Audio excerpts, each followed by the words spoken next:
오늘 우리는 베드로전서 3장 8절, 9절 이 두 절 말씀을 본문으로 한 가족이 되어 서로를 돕자라는 제목을 가지고 함께 말씀 나누도록 하겠습니다. 우리가 지지난주에 그리스도인 남편과 아내가 어떤 태도를 가져야 되는가 이제 이것에 대해서 이제 나누는 시간을 가졌거든요. 그래서 관련된 세 가지 말씀을 지지난주에도 나눴습니다. 첫 번째 나눴던 말씀이 무엇이었습니까? 네, 그렇습니다. 지난주 말씀을 보니까 아내는 그 말씀에 따라서 남편에게 순종을 해야 된다. 그런 얘기를 했습니다. 근데 남편이 뭐 이뻐서 순종하라는 것이 아니라 남편을 구원하기 위해서, 불신자의 남편을 구원하기 위해서 순종해야 된다. 근데 그 불신자 남편은 아내가 하나님을 정말로 경외하는지를 눈여겨본다고 그랬죠. 그리고 그 하나님을 경외하기 때문에 나에게 순종하는가를 본다고 그랬습니다. 그렇지만 그러한 남편이 자기를 본다 할지라도 부당한 어떤 요구를 한다든지 뭐 강요를 한다거나 이렇게 하면 단호하게 거절을 해야 된다고 그랬습니다. 왜냐하면 우리는 하나님을 경외하는 거지 남편을 경외하는 것이 아니니까요. 이제 그래야 남편도 하나님을 경외하게 된다라는 얘기를 우리가 했었었죠. 그리고 우리가 더불어서 뭐 아내와 남편 관계뿐만이 아니라 주변에 있는 불신자들도 마찬가지라고 그랬습니다. 우리가 주변에 있는 불신자들에게 순종을 하되 하나님을 경외하기 때문에 순종하는 모습을 보이지만 그들이 우리에게 불필요한 강요를 하거나 할 때는 단호하게 거절을 해야 그들이 하나님을 경외하는 방법을 배울 수 있게 된다라는 얘기를 첫 번째로 우리 나눴습니다. 자, 그런가 하면 두 번째로 나눴던 말씀은 무엇이었습니까? 네, 그렇습니다. 그리스도인 아내들은 외모를 꾸미는 일에 열심을 내면 안 된다라고 했습니다. 대신 영을 꾸미는 일에 열심을 내야 된다고 그랬죠. 그러면 영을 꾸미는 일이라는 게 뭐냐? 놀라운 일이 일어나거나 했을 때 하나님을 신뢰하고 하나님을 경외하는 마음 때문에 그 상황을 조용하게 묵묵하게 참고 견뎌내는 것. 이것이 이제 자기 안에 있는 영의 모습을 드러내는 것이죠. 예, 그렇게 돼야 그런 모습이 정말 아름다운 모습이라고 했습니다. 그래서 예를 들었던 인물이 아비가일이었었죠. 집안이 풍지박산 날 뻔했었는데 굉장히 차분하게 일을 처리해서 그런 아름다운 모습을 보였었다. 그리고 이것도 역시 불신자들에게 적용이 가능한데 우리 주변에 있는 불신자들에게 우리 뭐 외형을 잘 보이려고 애쓸 필요 없습니다. 뭐 우리 외모를 자꾸 꾸미려고 한다든지 뭐 내가 부자가 돼야 된다든지 뭐 학벌을 뭐 좋게 만들어가지고 주변 사람들에게 뭐 보여준다든지 이럴 필요 없고요. 우리가 큰일이 벌어졌을 때 하나님을 경외하는 마음 때문에, 신뢰하는 마음 때문에 조용하게 의연하게 대처하는 그런 모습을 보일 때 주변의 불신자들이 우리를 아름답게 볼 수 있다라는 얘기를 우리 두 번째로 나눴습니다. 자, 그런가 하면 마지막 세 번째로 나눴던 말씀은 무엇이었습니까? 네, 그렇습니다. 아내가 연약한 존재라는 것을 알아야 된다, 인정을 해야 된다. 예, 그래야 혹시 아내가 뭐 나에게 순종을 하지 않거나 혹은 뭐 외모를 꾸미는 일에만 막 열심을 내는 이런 모습을 봤을 때 이제 용납을 할 수가 있게 되는 것이죠. 그래서 함께 은혜를 상속받을 자로 여기고 아내를 존중할 줄 알아야 된다. 근데 이것은 역시 마찬가지로 이제 불신자들에게도 마찬가지라고 했는데요. 이제 그런 사람들을 주변의 불신자들도 연약하다는 사실을 알고 용납을 해줘야 되고 또 은혜를 상속받을 자로 여기고 그들을 존중해야 된다고 얘기를 했습니다. 근데 만약에 이렇게 하지 않으면 무슨 일이 일어난다고 그랬죠? 굉장히 중요한 일이 있었었죠. 그렇게 하지 않으면 기도를 해도 응답받지 못할 것이다 라는 얘기를 했었습니다. 그래서 우리가 그것을 그 일을 위해서라도 우리 주변의 사람들의 그 연약함을 인정하고 존중을 해야 된다라는 얘기를 세 번째로 나눴죠. 그래서 사랑하는 우리 나눔 믿는 교회 성도님들 모두는 하나님을 경외하심으로써 사람들에게 순종하시고요. 또 외모보다는 영을 단장하는 일에 여러분 열심을 내시면서 주변의 사람들의 그 연약함을 인정하시고 존중하시기 바랍니다. 그렇게 해서 하나님께 큰 사랑받는 저와 여러분 되시기를 다시 한번 주님의 이름으로 간절히 축원드립니다. 지지난주에는 남편과 아내의 이야기를 우리가 나눴었죠. 남편과 아내의 태도에 대해서 우리가 말씀을 나눴었다면 이번 주는 교인 간의 관계에 대해서 말씀을 하십니다. 그래서 이번 주 주제를 이렇게 잡았는데요. 한 가족이 되어 서로를 돕자라는 것을 주제로 각절 말씀 우리 나누도록 하겠습니다. 먼저 8절 말씀 함께 읽도록 하겠습니다. 끝으로 너희는 다 한 마음이 되어 서로를 동정하며 형제로서 사랑하고 불쌍히 여기며 예의 바르게 행하라 라고 말씀하시죠. 자, 그래서 여기 보면 한 마음이 되어 서로를 이제 동정을 하래요. 같은 교인들끼리, 성도들끼리, 교인들이 한 마음이 되어서 서로를 이제 동정을 해야 된다라고 말씀하십니다. 특히 이 서신서가 베드로가 소아시아 성도들에게 보낸 것이었었잖아요. 근데 소아시아 성도들이 지금 핍박을 받는 상황 중에 있었었죠. 외부의 핍박을. 그런 상황 중에 있었기 때문에 더더욱 한 마음이 되어서 서로가 서로를 불쌍히 여기는 이제 그런 마음을 가져야 된다라고 얘기를 하고 있습니다. 자, 그리고 중간을 보시면 이제 형제로서 사랑하고 불쌍히 여기라고 말씀하시는데, 이렇게 되려면 한 가족이라는 마음을 품어야 되겠죠. 한 가족이라는 마음이 있어야 형제로서 또는 자매로서 사람을 이제 사랑하고 이제 불쌍히 여길 수 있게 되겠죠. 그렇지만 마지막에 이제 예의 바르게 행하라고 얘기를 합니다. 한 가족이라고 생각을 해서 너무 선을 넘는 행동을 해서는 안 된다는 거죠. 그렇게 하지 말고, 어쨌든 뭐 교인들은 가족이기도 하지만 또 이게 각각 가정을 가지고 있는 또 별개의 존재들이기 때문에 예의를 선을 넘지 않게 예의 바르게 행해야 된다라고 얘기를 하고 있습니다.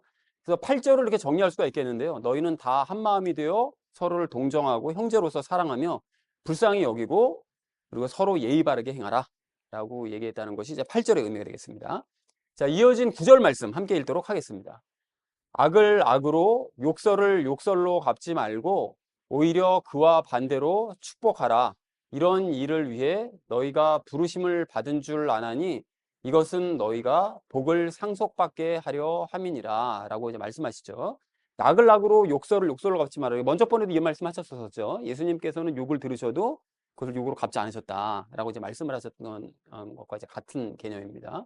그래서 지난 2장 19절 21절에서 말씀하신 것처럼 그리스도인은 부당한 일을 당해도 인내하고 참아야 된다는 거죠. 예수님처럼. 자, 그리고 오히려 그와 반대로 축복하려고, 그러니까 참는 것으로 멈출 것이 아니라 더 한 걸음 앞으로 나가서 어떻게 하라고요? 그 사람을 나에게 욕하고 나에게 악을 갚는 사람에게 도리어 이제 축복을 하라고 이제 말씀을 하고 계십니다.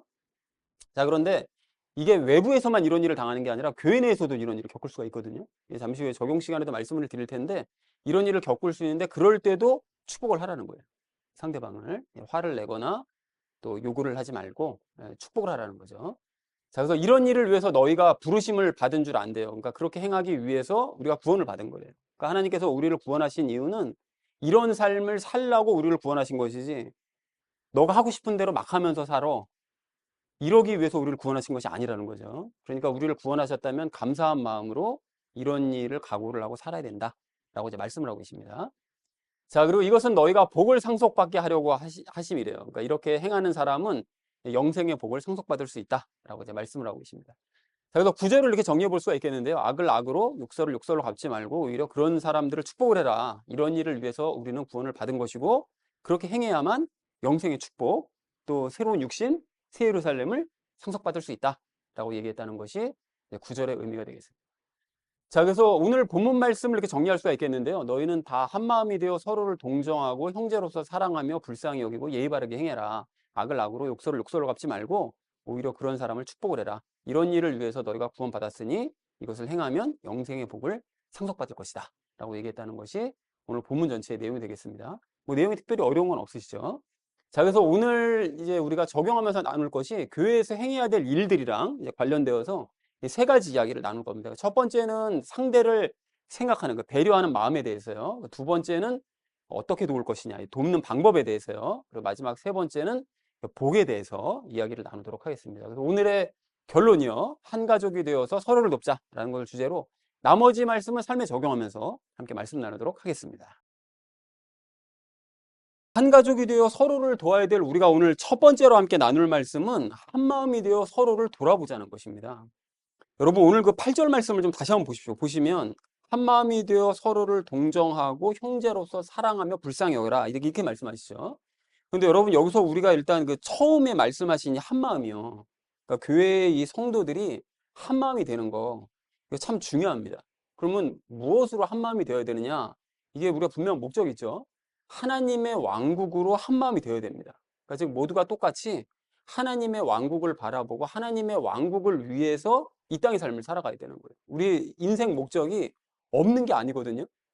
아무런 그냥 계획이나 뭐 목적도 없이 그냥 하루하루 살아가는 거지 이게 아니라 하나님의 왕국을 위해서 이 땅의 삶을 하루하루의 삶을 살아가 나가는 겁니다. 그것이 하나님의 자녀된 그리스도인의 바른 삶의 태도라는 거죠. 그리고 이러한 삶의 태도를 가진 사람들끼리 모인 곳이 교회입니다. 그래서 이런 사람들끼리 한 가족처럼 지내야 된다는 것이죠. 그래서 오늘 8절 말씀도 여러분 이게 잘 보시면 결국 이게 한 가족처럼 지내라는 뜻이거든요. 근데 가족이라고 해서 너무 또 이게 편하게만 대하려고 하지 말고 8절 마지막 말씀처럼 선 넘지 않도록 서로를 향해서 예의 바르게 예의를 갖춰서는 예, 행동을 해야 된다라고 말씀을 하시죠. 자, 그런데 우리가 이렇게 얘기를 이제 나누고 나서 생각해 보면 뭐 이런 생각도 하실 수 있잖아요. 가족이라고 그래서 뭐 무조건 다 뭐 한마음이 되거나 뭐 서로를 동정하거나 사랑하거나 불쌍하게 여기는 거 아니지 않나요? 뭐 혈육이라고 그래 가지고 뭐 서로에게 관심도 가지지 않고 나만 생각하고 뭐 이런 가족들도 있잖아요. 생각하실 수 있거든요. 물론 그렇습니다. 그래서 우리는 그렇다고 그래서 뭐 그런 가족들도 있으니까 우리 교회도 그래야 돼. 이렇게 되면 안 되는 거니까 그리스도인으로서 한 가족이 되어야 되므로 가족으로서 근본적으로 갖춰야 될 태도가 있는데 그게 뭐냐 하면 타인을 내 입장에서 자꾸 생각하려고 해야 됩니다. 이게 너무 중요한 태도라는 거죠. 가령 내가 세상에서 제일 불쌍한 사람이야. 다른 사람들은 나를 도와줘야 돼. 라고 생각하면 안 됩니다, 여러분. 그러니까 그렇게 자기중심적으로 자기만 생각하면 다른 사람의 입장을 전혀 생각하지 않게 될 수밖에 없는 거예요. 이거는 뭐 가족 내 혈육이나 교회 내 가정이나 다 마찬가지입니다. 뭐 나만 중요하지. 나를 사람들이 도와줘야지. 이렇게만 하면 안 된다는 거예요. 다른 사람을 바라봐야 된다는 거죠. 그러니까 자기가 불쌍하면 다른 사람들도 불쌍할 수 있겠구나. 내가 고난에 처하면 아, 다른 사람들도 이런 고난에 처할 수 있겠구나. 이런 생각을 하고 자꾸 깨달아야 된다는 거예요. 그래서 여러분 요즘 뭐 자기 객관화라는 말 많이 쓰잖아요. 그러니까 자기를 객관화시켜서 바라볼 줄 알아야 된다. 이런 얘기를 많이 하는데 우리 그리스도인들은 거기에서 더 나아가서 자기 객관화와 반대인 거예요. 타인 주관화 만든 말입니다. 이게 실제로 있는 말이 아니라 타인 주관화도 잘 돼야 됩니다. 그러니까 타인을 내 입장에서 주관적으로 잘 생각해 봐야 된다는 거예요. 여러분 다른 사람을 이 불쌍히 여기는 것이 잘 안 됐던 사람이 성경에 누가 있을까요? 굉장히 많죠. 굉장히 많은데 그중에 대표적인 예가 누가복음 16장의 부자입니다. 부자와 거지 나사로. 그 부자는 이름도 기록되어져 있지 않아요. 거지 나사로는 이름이라도 기록되어 있는데 부자는 이름조차 기록할 가치가 없는 거죠. 그래서 성경 이름이 기록이 안 돼 있습니다. 그래서 그 부자는 자기 식탁 아래에 떨어진 부스러기로 하루하루를 연명하는 그 나사로를 전혀 불쌍하게 여기지 않았어요. 그 어느 날 하루라도 밥 먹다가 떨어진 음식을 주워 먹는 그 나사로를 보면서 야, 내가 나사로 입장이면 저게 어떻게 되는 거지? 이런 생각을 한 번이라도 해볼 법도 한데 해본 적이 없습니다. 그래서 나사로를 전혀 불쌍하게 여기지 않으니까 결국 어떻게 되죠? 죽어서 지옥으로 가는 거죠. 지옥으로 가서 자기만 생각하며 살아간 사람들끼리 모여있는 바로 그곳에서 온갖 고통을 다 당하더라는 거예요. 근데 거기서 그렇게 심한 고통을 당하다가 거기 가서는 타인을 생각하죠. 내 형제들은 여기 오면 안 될 텐데. 거기 가서 타인을 생각하지만 이미 때는 늦었습니다. 그 안타까운 사람이었던 거죠. 근데 반대로 다른 사람을 정말 불쌍히 여길 줄 알았던 사람의 대표적인 예는 다윗이었습니다. 제가 몇 번 그것도 예를 들은 적이 있었었는데 다윗이 이제 사울에게 막 쫓겨다닐 때 쫓겨다니다가 그일라라는 곳으로 가잖아요. 근데 그 그일라라는 곳으로 도망을 갔었을 때 가보니까 그일라에 사는 사람들이 근처에 있는 블레셋 사람들에게 막 괴롭힘을 당하고 있는 거예요. 그걸 보니까 너무 불쌍한 거예요. 그래서 도와주고 싶어가지고 부하들한테 도와주자고 그러니까 부하들이 당장 하는 말이 그거잖아요. 아니, 우리도 도망 다니는 처지인데 누가 누구를 돕냐고 지금 그냥 가만히 계시라고 막 이랬는데 다윗이 하나님께 여쭙습니다. 도와줘야 되냐고. 그러니까 도와주라고 말씀하세요. 도와주죠. 도와줘가지고 블레셋 사람들을 무찔러주고 평안하게 만들어주는데 그일라에 다윗이 있다는 얘기를 들은 사울이 그일라까지도 쫓아온다는 소문이 들린 거예요. 그러니까 다윗이 걱정이 되니까 하나님 앞에 또 여쭙죠. 그러니까 하나님께 여쭈니까 하나님께서 도망가라고 말씀하세요. 그리고 하시는 말씀이 그일라 사람들이 너 배신할 거다 이렇게 말씀하세요. 자기가 도와주는 사람들인데 자기를 배신한다는 거예요. 그럼 열받잖아요. 그러면 다 이걸 쳐서 없애버릴 수도 있을 법한데 그러지 않고 자기 부하들만 데리고 얼른 도망을 갑니다.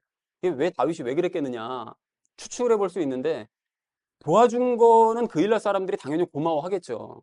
근데 왕이 와가지고 야 다윗 어디 있어 막 추궁하면 왕이 물어보는데도 대답도 안 할 수도 없는 거잖아요. 그러니까 그 입장을 이해를 하는 거죠. 상대방 입장을 생각하니까 이해를 하니까 불쌍히 여기고선 도망을 가더라는 것입니다. 그러니까 이렇게 다른 사람의 입장을 자꾸 생각하고 배려하는 그런 귀한 모습을 가진 다윗이었기 때문에 하나님께서 다윗을 불쌍하게 여기시고 사울의 손으로부터 철저하게 보호해 주시는 은혜를 베풀어 주시더라는 거죠. 그래서 다른 사람의 입장을 생각하는 게 이렇게 중요합니다. 다른 사람은 몰라주더라도 하나님은 알아봐 주시거든요. 자, 그렇다면 우리도 다윗처럼 타인을 배려하고 불쌍히 여기기 원합니다. 그런 의미에서 일단은 교회 내 성도들부터 배려하고 불쌍히 여기자는 거죠. 서로가 서로를. 그래서 교회 성도들을 여러분 가족처럼 생각하면서 오늘 8절 말씀처럼 한마음이 되어서 서로 동정하고 사랑하면서 불쌍하게 여기자는 것입니다. 그런 의미에서 여러분 이제 어려운 상황에 이렇게 처하시잖아요. 그러면 성도들이 뭐 알아서 그냥 내가 이제 힘들어하는 게 눈에 보이겠지. 알아서 도와주겠지 뭐. 이렇게 생각을 하시거나 또는 반대로 성도들에게는 내 전혀 도움을 기대하지 않겠다. 라고 생각하지 마시고 서로 힘든 상황을 서로 좀 얘기를 했으면 좋겠어요. 여러분 예전에 그 스티브 잡스 죽은 사람 있잖아요. 그 스티브 잡스가 이제 이런 얘기를 한 적이 있었었는데요. 자기는 일을 처음 그 전자 쪽 관련된 일을 처음 시작할 때부터 창고에서 일을 시작할 때부터 인터뷰를 하는 바로 그 순간까지 뭔가 일이 안 되고 좀 막히면 항상 주변 사람들에게 전화를 해서는 도움을 요청했다. 그 얘기를 하더라고요. 그러니까 말하지 않으면 내가 어떤 사정인지 아무도 모르잖아요. 그 뭐 잘하고 있겠거니 생각하지 뭐 누가 뭐 힘든 일 겪고 있다고 생각합니까? 그러니까 말하지 않으면 모르니까 전화를 했다는 거예요. 그리고 그다음 말이 인상적이었는데 그렇게 도움을 요청하면 안 도와줄 것 같잖아요, 사람들이. 근데 단 한 번도 거절을 당해 본 적이 없다는 거예요. 도움을 요청하면 사람들이 외면할 것 같지만 사실은 그러지 않고 진지하게 도움을 요청하면 다 도와준다고 얘기를 하더라는 거예요. 근데 이게 그 주변에 이웃들 얘기하는 게 아닙니다. 기업 간에 그런 얘기를 하는 거예요. 그래서 스티브 잡스가 쫓겨났었다가 다시 복귀했었을 때 애플 상태가 완전 엉망이었잖아요. 그래서 그 도움을 요청했던 게 경쟁사였던 마이크로소프트한테 도움 요청한 거 아니에요, 빌 게이츠한테. 근데 그거를 도움 요청했을 때 얘 경쟁자인데 잘 됐다 망해버려라 이렇게 하는 게 아니라 엄청나게 큰 금액 지원했습니다. 그 안에 뭐 익스플로러 막 깔게 하고 하면서 엄청 도와줬어요. 그래가지고 재기하는데 성공을 할 수가 있었었거든요. 도와준다는 거예요. 그러니까 스티브 잡스가 여러분 기독교인이 아니거든요. 교회 내에서 일어난 일 얘기하고 있는 게 아니라고요. 삭막한 사회에서 그것도 치열한 경쟁 관계에 있는 다른 기업 간에 있었던 일을 얘기하더라는 거예요. 그러니까 세상 왕국에도 이런 온정이 있다는 거죠. 그렇다면 하나님의 자녀라고 하는 우리인데 교회인데 교회 내에서인데 누군가가 어려움에 처했다고 얘기하면서 도움을 요청하면 그거 매몰차게 들어놓고 거절할 사람이 있겠습니까? 그렇지 않는다는 거예요. 그렇지 않습니다. 이게 자기 힘으로 도와줄 수 있는 부분을 찾아서 적극적으로 도와주려고 한다는 거예요. 그러니까 예수님께 먼저 간절하게 기도를 하고 어려운 일이 생기면 기도를 하고 그 후에 용기를 내어서 사람들에게도 부탁을 하자는 거죠. 근데 부탁할 때 두루뭉술하게 부탁하지 말고 정확하게 이런 부분을 좀 도와줬으면 좋겠다라고 얘기를 하자는 거예요. 도움 요청해 봐야 사람들 사정이 다 그렇고 그런데 누가 어떻게 도와주겠어 라고 생각할 필요 없습니다. 반대로 돕고 싶지만 난 형편이 어려워서 남 도와줄 수 없어. 이런 생각도 하시면 안 됩니다. 서로를 불쌍히 여기는 마음을 갖잖아요. 그래도 도와줘야 되겠다는 마음을 가지면 굳이 돈만으로 도울 수 있는 것이 아닌 거거든요. 한 가족으로서 도와야 되겠다는 마음만 굳건하게 갖게 되면 도와줄 것과 줄 것이 생긴다는 것이죠. 그리고 우리에게는 기도라는 강력한 도구가 있잖아요. 그러니까 반드시 도움을 요청하자는 거예요. 그리고 그렇게 해서 도움을 받으면 다른 사람들이 도움을 요청할 때도 모르는 채 하는 것이 아니라 적극적으로 불쌍히 여기면서 돕는 우리 모두가 되자는 것입니다. 사랑하는 우리 나눔 믿는 교회 성도님들 모두는 서로가 하나님의 가족이라는 이 마음을 품으시기 바랍니다. 그리고 그 마음으로 서로를 동정하고 사랑하면서 불쌍히 여기시기 바랍니다. 도움이 필요하시면 요청하세요. 반대로 남의 요청을 들어주시기 바랍니다. 그렇게 하셔서 한 가족으로서 서로가 서로를 돌보면서 사랑해 나가는 저 여러분 되시기를 주님의 이름으로 간절히 축원을 드립니다. 한 가족이 되어 서로를 도와야 될 우리가 오늘 두 번째로 나눌 말씀은 예수님께 도움을 받자는 것입니다. 여러분 그 적용 1에서 우리가 그 한 마음이 되어 서로를 이제 불쌍히 여기게 된다 이렇게 이제 나눴는데요. 근데 불쌍히 여기기만 하고 아무것도 안 하면 안 됩니다, 여러분. 그러니까 실제로 도와줘야 됩니다. 여러분 그래서 예전에 우리가 나눴던 그 야고보서 2장 15절, 그 16절을 보면 이렇게 말씀을 하세요. 만일 형제나 자매가 헐벗고 일용할 양식이 없는데 너희 중에 누가 그들에게 이르되 평안히 떠나가라. 너희는 따뜻하게 하고 배부르게 하라 하고는 몸에 필요한 그것들을 너희가 그들에게 주지 아니하면 그것이 무슨 유익을 주느냐 이렇게 얘기하시거든요. 그러니까 못 먹고 못 입는 사람에게 아무것도 도와주진 않으면서 야 따뜻하게 하고 다녀. 야 좀 먹고 좀 다녀. 이렇게 말하면 그게 무슨 도움이냐는 거예요. 하다못해 그 사람에게 뭐 티셔츠 한 장이라도 사주거나 햄버거 하나라도 좀 사주고 난 다음에라도 그런 얘기를 해주라는 거죠. 자, 그런데 이렇게 이제 내가 도울 수 있는 부분은 어쨌든 열심히 도와야 되는 게 이제 맞는데, 근데 그 약간 좀 애매할 때가 있습니다. 가정사 같은 경우가 그렇죠. 이제 어떤 가정 안에 문제가 생겨서 어려움을 겪고 있는 상황이면 그런 경우는 함부로 도와주겠다고 말을 하기도 좀 애매하고요. 그리고 도와주더라도 도움이 안 되는 경우도 많습니다. 이게 도리어 좀 안 좋게 생각할 수도 있어요. 이게 오지랖 괜히 부린다고 생각할 수도 있고요.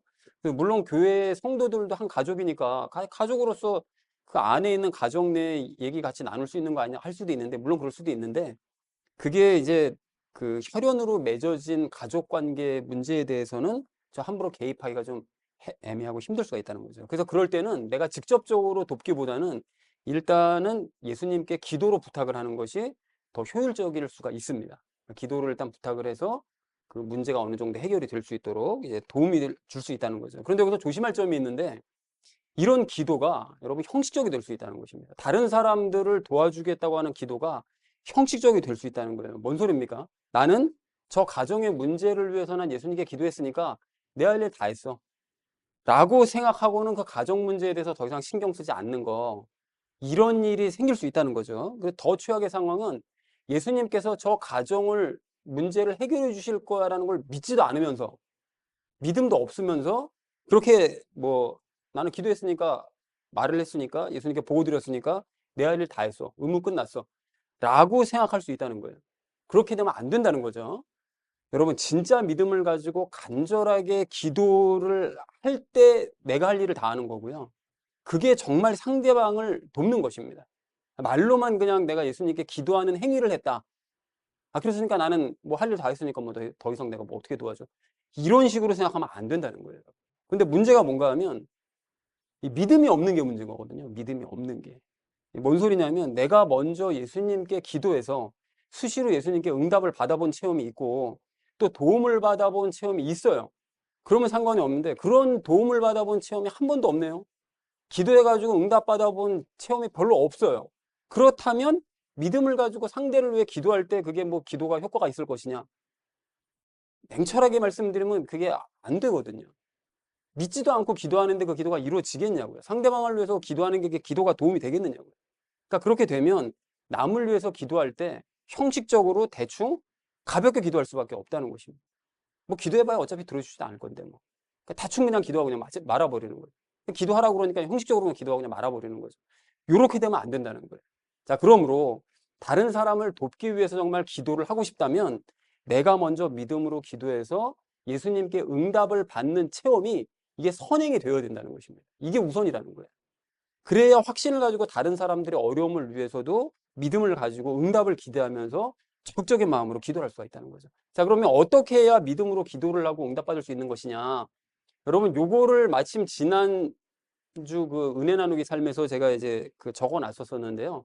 일단 말씀을 여러분 보고 듣는 게 그 시작입니다. 여러분, 지난주 그 은혜 나누기 삶에 쓴 내용이 마태복음 13장의 그 씨 뿌리는 비유 말씀이거든요. 여러분, 그 씨 뿌리는 비유가 네 가지 경우를 말씀하시잖아요. 그 네 가지 경우가 무엇에 대해 말씀하시는 거죠? 하나님의 말씀을 받아들일 때 그걸 어떤 태도로 받아들이냐, 그러니까 네 가지 태도로 받아들이는 사람들이 있다, 이거를 말씀하시는 예화잖아요. 내용이잖아요. 그 내용이 뭐죠? 말씀을 보고 들을 때 그 말씀을 그냥 육신의 귀로만 그냥 들어서, 그냥 가볍게 들어서 그냥 흘려버리는 사람, 그런 경우가 이제 첫 번째 경우죠. 그리고 또 다른 경우는 말씀을 보고 들을 때는 기쁘게 들어요. 근데 그 말씀을 보고 들을 때 그걸 머리로만 그냥 이해를 하면서 받아들이기 때문에 들을 때는 참 달고 좋아요. 들을 때는 잘 듣는데 그거를 혼적으로 받아들이기만 하는 사람. 여기 이제 두 사람입니다. 돌밭에 떨어지고 가시밭에 떨어진 경우. 그리고 마지막 경우는 뭐죠? 말씀을 보고 들을 때 그 말씀대로 하나님께서 이루실 거다. 그 말씀은 하나님의 말씀이기 때문에 이렇게 이루어질 거야 라는 것을 믿으면서 마음에 받아들이는 경우, 이게 이제 네 번째 경우입니다. 자, 그러니까 우리가 큐티를 하거나 개인적으로 성경을 읽으시거나 지금 이 예배 시간에 말씀을 듣잖아요. 이런 말씀을 들을 때 어떤 태도로 받아들여야 되는 것이냐. 말씀을 그냥 육신의 눈과 귀로 그냥 보고 듣는 사람들은 이런 말씀을 들을 때 속으로 딴 생각하죠. 그래서 무슨 말씀인지 하나도 알아듣지 못하는 상태로 흘려버린다는 거예요. 이렇게 해서는 안 되고, 그죠? 그리고 말씀을 알아는 듣는데 그 말씀을 그냥 머리로만 이해하면서 들어서도 안 된다는 거죠. 그럼 어떻게 된다는 거예요? 보고 듣는 말씀들이 하나님의 말씀이니까 저 말씀대로 이루어질 거야. 틀림없이 이루어질 거야. 이거를 믿으면서 마음으로 받아들여야 된다는 거예요. 그래서 가령 예를 들어서 지난주에 우리가 나눴던 말씀이 그거였잖아요. 남편은 아내를 약한 그릇으로 여기고 그 사람을 존중해야 된다. 아내를 존중해야 된다. 이제 이런 말씀을 이제 들었는데, 그래야만 이제 기도응답도 있다. 라는 말씀을 이제 들었는데, 이런 경우를 이제 들었을 때, 뭐 불신자의 경우도 마찬가지겠고요. 육신적으로만 듣는 사람들은 이걸 어떻게 들을까요? 이미 이 내용 다 까먹었죠? 그때 딴 생각하고 있었으니까 아무 생각 없었거든요. 그러니까 다 까먹어 버립니다, 이런 사람들은. 근데 또 다른 경우는, 혼으로만 듣는 사람들은 어떻게 하느냐? 말씀을 들을 때는, 그렇게 하면 기도응답도 받을 수 있는 거야? 그러면 존중해 줘야지. 불쌍하게 여겨야지. 이렇게 머리로만 생각을 한단 말이에요. 그래서 말씀을 이렇게 듣습니다. 근데 막상 부부간에 이제 문제가 터졌어요. 뭔가 문제가 생겼어요, 둘 사이에. 그럼 어떻게 됩니까? 이런 거를 불쌍하게 여기라고? 이런 걸 연약하게 여기라고? 이런 마음이 드는 거예요. 그리고 도리어 시험에 드는 거죠. 이게 돌밭에 떨어진 상태 아닙니까? 성경 말씀을 들을 때는 좋게 듣는데 머리로는 뭔가 다 할 수 있을 것 같은데 실제적으로 그런 상황에 처하게 되면 시험 드는 거예요. 이게 말씀이 적용이 안 되거든요. 그리고 또 다른 경우는 어떻게 합니까? 방금처럼 말씀이 기억이라도 나면 상관이 없는데 말씀이 아예 그냥 두 부부 간에 지금 문제에 막 매몰이 돼가지고 말씀 자체가 아예 기억조차 나지 않는 거, 이게 가시밭에 떨어진 경우 아닙니까? 세상의 염려와 걱정 때문에 말씀 자체가 아예 그냥 가로막혀가지고 열매를 맺지 못하는 경우, 이렇게 되는 거죠. 그러니까 이런 사람들은 말씀을 머리로만 이해를 했기 때문에 막상 실제 상황이 벌어지면 말씀이 삶에 적용이 될 수가 없다는 거예요. 아무 일이 일어나지 않는 거죠. 그런데 말씀을 영으로 받아들이는 사람은 어떻게 됩니까? 말씀을 믿음으로 받아들이는 사람은 그런 일이 벌어졌을 때, 뭔가 문제가 생겼을 때 말씀이 생각이 나는 거죠. 말씀이 생각이 나면서 지금의 이 문제가 아내의 연약함 때문에 일어날 수 있는 일이겠구나라는 거를 생각합니다. 말씀에 이렇게 기록되어 있으니까요. 연약함을 인정하라고 그랬으니까요. 연약함 때문에 일어날 수 있는 거구나. 불신자들 경우도 마찬가지입니다. 불신자들 경우에 뭔가 트러블이 생기면 이 사람이 연약해서 지금 이런 문제가 생기는 것이구나라는 생각을 해야 되는 거예요. 그게 말씀이니까 믿는 거죠. 그러니까 말씀에 따라서 아내를 용납을 해주고 아내를 존중해야 된다는 마음을 먹게 되는 거예요. 왜냐하면 말씀에서 그렇게 하라고 말씀하셨으니까 그걸 믿으니까 그러면 말씀대로 내가 이렇게 행해야 되겠구나라는 생각을 하게 되는 거예요. 성경 말씀에 잡혀 있으니까. 그걸 믿으니까. 그리고 그렇게 해야 내가 기도를 해도 응답에 방해를 받지 않을 것이라는 그런 믿음을 갖고 있기 때문에 그걸 위해서라도 아내를 용납하고 또는 불신자를 용납하고 그 사람을 용서하는 이런 일을 행하게 된다는 거예요. 믿음으로, 말씀을 믿음으로 받아들이는 사람은. 근데 현실 여건상 이게 잘 안 되는 경우가 많죠. 그렇기 때문에 더 예수님을 의지하면서 내가 말씀대로 생각하고 행할 수 있게 해달라고 더 간구하면서 기도하게 됩니다. 그러니까 이런 사람들은 말씀이 중심인 거예요. 말씀에서 말씀하셨으니까 이거 틀림없이 돼야 되고 이렇게 나는 해야만 해 라는 생각을 하면서 말씀을 받아들이는 사람입니다.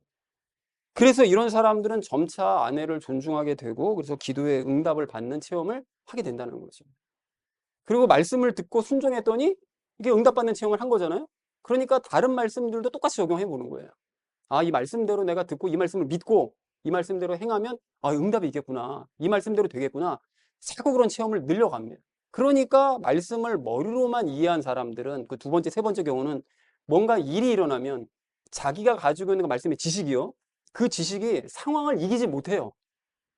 그 상황을 이겨내지 못합니다. 그 지식이니까. 그렇지만 말씀을 믿음으로 받아들인 사람은 뭔가 일이 일어나면 자기 안에 있는 말씀이 상황을 이겨버리는 거예요. 그러니까 문제가 해결되고 응답이 생기는 거예요. 응답이 있는 거죠. 그리고 이런 경험들이 쌓여가면 예수님께서 도와주시고 해결될 것이 늘 믿어집니다. 상황은 좀 어렵고 더디겠으나 이 문제는 결국 해결돼. 왜냐하면 예수님이 지금 보시고 다 보고 들으셨는데 이게 믿어지는 거죠. 그래서 이런 사람들이 불쌍한 처지에 있는 다른 사람들을 위해서도 믿음을 가지고 기도할 수 있는 거예요. 지금 저 사람이 상황이 어렵지만 내가 지금 기도했으므로 예수님께서 아시고 계심으로 이 문제는 해결된다 라는 믿음을 가지고 상대방을 위해 기도할 수가 있게 되는 거죠. 그럼 그 일은 실제로 일어납니다. 그런데 말씀을 머리로만 이해해서 기도에 제대로 응답받지 못해 본 사람들은 다른 사람들을 위해 기도할 때도 이런 게 안 되는 거죠. 그러니까 머리로만 기도하기 때문에, 입으로만 기도하기 때문에 그냥 하나마나한 기도를 하게 된다는 것입니다. 자, 그렇다면 우리 모두 여러분 말씀을 믿음으로써 말씀을 믿으면서 기도하심으로써 나부터가 응답받는 체험을 하시기를 바랍니다. 그렇게 하셔서 다른 사람들을 위해서도 확신을 가지고 기도하시기 바랍니다. 사랑하는 우리 나눔 있는 교회 성도님들 모두는 적용 1에서 우리 아까 전에 나눴던 것처럼 남들을 불쌍히 여기면서 도우셔야 됩니다. 그러니까 실질적으로 내가 도울 수 있는 부분들은 도우셔야 돼요. 뭐 사줄 게 있으면 사주고 내 범위 내에서. 그리고 먹을 게 있으면 먹이고 도울 수 있는 부분은 돕되 그럴 수 없는 부분들에 대해서는 예수님께 믿음으로 구하시기 바랍니다. 그렇게 되기 위해서 나부터가 먼저 예수님께 많은 응답을 받는 체험을 하시고 다른 사람들을 위해서도 여러분 기도하셔야 된다는 거죠.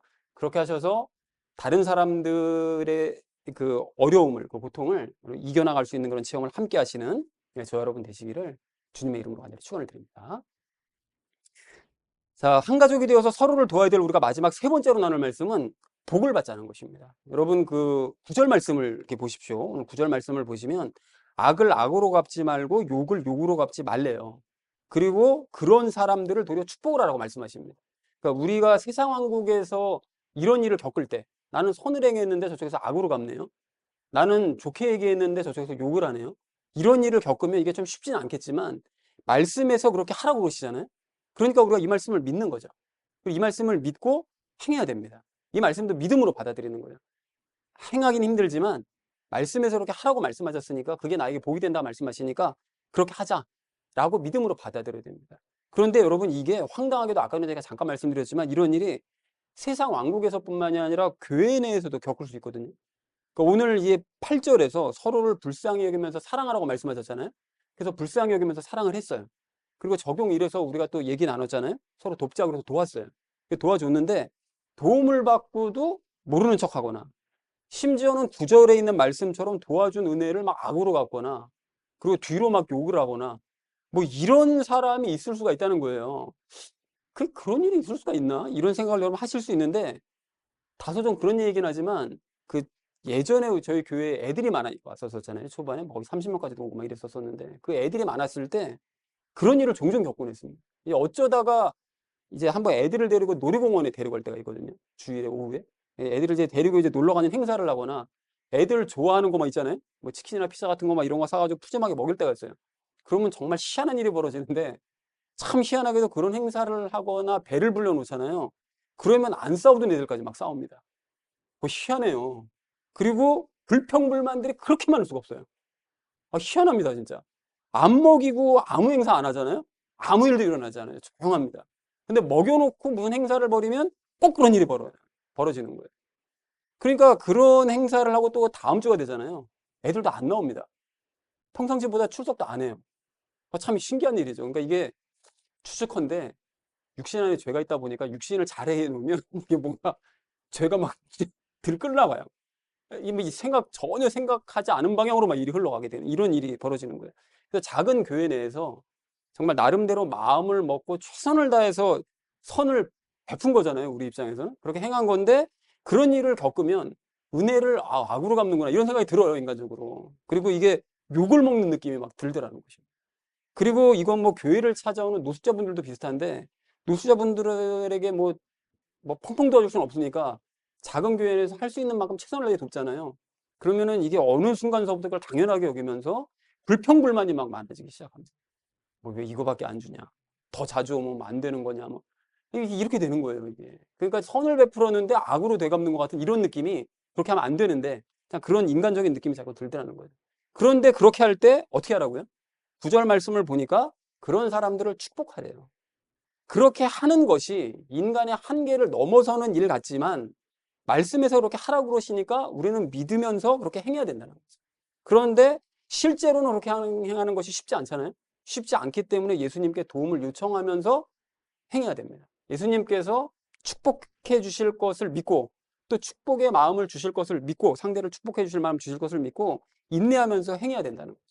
그리고 오늘 9절 하반절 말씀을 보면 그 지난 2장 21절에서도 말씀하셨는데 우리는 그렇게 되기 위해서 부름을 받았다는 거예요. 그렇게 선을 행하고도 욕먹기 위해서 근데 그거를 참고 상대방을 축복하는 그런 모습을 보여주게끔 하기 위해서 하나님께서 우리를 구원하셨다고 하시니 그러니까 더더욱 그렇게 행해야 된다는 것입니다. 그래서 여러분 이런 상황을 그래서 잘 생각을 해보시면 이게 여러분 다른 사람들은 세상에서는 이런 일이 별로 일어나지 않거든요. 선을 행했는데 악으로 갚어? 죽여놓는 거죠 그냥. 이렇게 되는데 이게 우리가 선을 행했는데도 악으로 갚아도 그걸 선하게 다시 되갚아주는 이런 일이 왜 생기느냐. 그리스도인이기 때문에 겪는 문제거든요. 이게 그리스도인이기 때문에. 그러니까 우리가 이런 일을 겪을 때마다 무슨 생각을 해야 되냐. 내가 진짜 그리스도인이 맞구나. 내가 구원받은 사람이 맞구나. 그러니까 이런 일이 나에게 벌어지는구나 라는 생각을 하면서 도리어 감사해야 됩니다. 아, 내가 그리스도인이라는 걸 확인하는구나. 이런 모습을 통해서. 그리고 그렇게 여기면서 믿음으로 감사하면 예수님께 더 불쌍히 여김을 받을 수 있고, 불쌍히 여김을 받으면 내가 기도하는 거 더 많은 응답 받을 수 있습니다. 그리고 9절 마지막 말씀처럼 나중에는 영생의 복까지 받을 수가 있다는 거죠. 사랑하는 우리 나눔 믿는 교회 성도님들 모두는 선을 행하고도 좋은 대접받지 못할 수 있다는 것을 여러분 받아들이시기 바랍니다. 그걸 당연하게 여기시되 그런 기회를 통해서 내가 진짜 그리스도인이 맞구나 라는 사실을 여러분 다시 한번 확인하면서 감사하는 마음으로 상대방을 축복하시기 바랍니다. 그래서 예수님께 불쌍히 여김을 받으시고 많은 기도 응답도 받으시고 장차 상속의 복을 받아 누리시는 저와 여러분 되시기를 주님의 이름으로 간절히 축원을 드립니다. 한 가족이 되어 서로를 돕자라는 것을 이제 주제로 함께 말씀 나눴었죠. 자, 우리 첫 번째 나눴던 말씀이 한 마음이 되어 서로를 돌아보자라고 했습니다. 교회의 성도들은 무엇처럼 지내야 된다고요? 서로? 가족처럼 지내야 된다고 그랬습니다. 그러니까 교회는 가장 큰 규모의 가정입니다. 가정은 가장 작은 규모의 교회죠. 이거 우리가 기억해야 된다고 그랬습니다. 자, 그래서 한 가족처럼 지내려면 타인을 누구의 입장에서 생각해야 된다고요? 내 입장에서 자꾸 생각해 봐야 됩니다. 내 입장에서 자꾸. 자, 그리고 어려움에 처하면 어떻게 하라고 했습니까? 그거를 서로 끙끙 앓을 게 아니라 얘기해야 됩니다. 예수님께 먼저 기도하고 난 다음에 용기를 내서 다른 사람들에게, 성도들에게 얘기를 해야 되는 거죠. 자, 한 가족으로서 그래서 서로를 사랑하면서 서로를 불쌍히 여기자라는 얘기를 우리 첫 번째로 나눴습니다. 우리 두 번째로 나눴던 말씀이 예수님께 도움을 받자라고 얘기를 했었죠. 상대를 불쌍히 여긴다면 우리가 뭘 해야 되죠?